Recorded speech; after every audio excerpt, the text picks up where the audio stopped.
ఈసారి మా ఊరు సంక్రాంతి సంబరాలకైతే మాత్రం చాలా అంటే చాలా బాగా ఎంజాయ్ చేసాం మేమైతేని. ఇంకా ఫస్ట్ 6:30 కల్లా ఎంటర్ అయిపోయాము. ఎంటర్ అయిపోయిన తర్వాత ఎళ్ళడైతే బానే ఉంది. చాలా ఫ్రీగా ఉంది. వచ్చినోడైతే మాత్రం ఇంక అసల నడవడానికైతే లేదు. గెంటుకుంటూ వచ్చేసేయడమే ఇంక అందరం గూడానింకా. అలాగే వచ్చేసాం.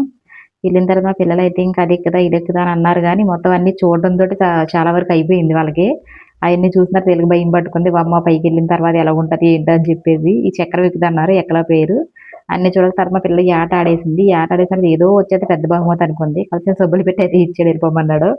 ఆ తర్వాత ఉయ్యాల జంపాలు ఊయేత్తామన్నారు. కాతే అందులో వాళ్ళు ఎక్కి వాళ్ళు ఆడుతున్న వాళ్ళ కేకలవి ఈళ్ళకి భయమేసి వద్దన్నారు. తర్వాత ఈ చక్రం ఎక్కి తిరిగేత్తామన్నారు. ఈ చక్రం ఎక్కితే సరే భయమని చెప్పేసి ఇది కూడా ఎక్కడం మానేశారు. ఇంకా అది ఇది మొత్తం అన్నీ చూసైతే వచ్చారు. తర్వాత ఇంక తప్పదు ఇంక ఏదో ఒకటి ఎక్కాలిలే అనుకున్నారింక. ఇది ఎక్కేసారు. హాయ్ బాయ్ చెప్పారు. ఇంకా ఎక్కి దిగిన తర్వాత అయితే మాత్రం అన్నారనమాట. అయ్య బాబోయ్! ఇంకిలాంటిది ఎప్పుడు ఎక్కకూడదు అనిపించిందంట ఆళ్ళకి. అంత భయమేసిందంట ఆళ్ళు భయపడ్డారంట. దిగిన తర్వాత చెప్తున్నారనమాట. తర్వాత ఇయన్నీ చూడడానికని చెప్పేసి ఇంక తిరిగాము. తిరిగిన తర్వాత ఇంకా అటు ఇటు తిరిగిన తర్వాత నాగరాజులో కూడా ఆడుతున్నారు. తర్వాత 20 అక్కడ 50 పోగొట్టానమ్మా. ఇక్కడ ఒక 20 పోగొట్టాను కదా! అని చెప్పేసి ఇందులో సంపాదించేత్తానని చెప్పేసి అన్నది. ఆ తర్వాత ఏసింది. ఇందులో ఒక్కటి కూడా ఏది రాలేదనమాట. అది కూడా పాయే. ఆ తర్వాత ఇంక లాస్ట్‌కి ఇయన్నీ తిరిగి తిరిగి పూరి తినేసి ఇంటికి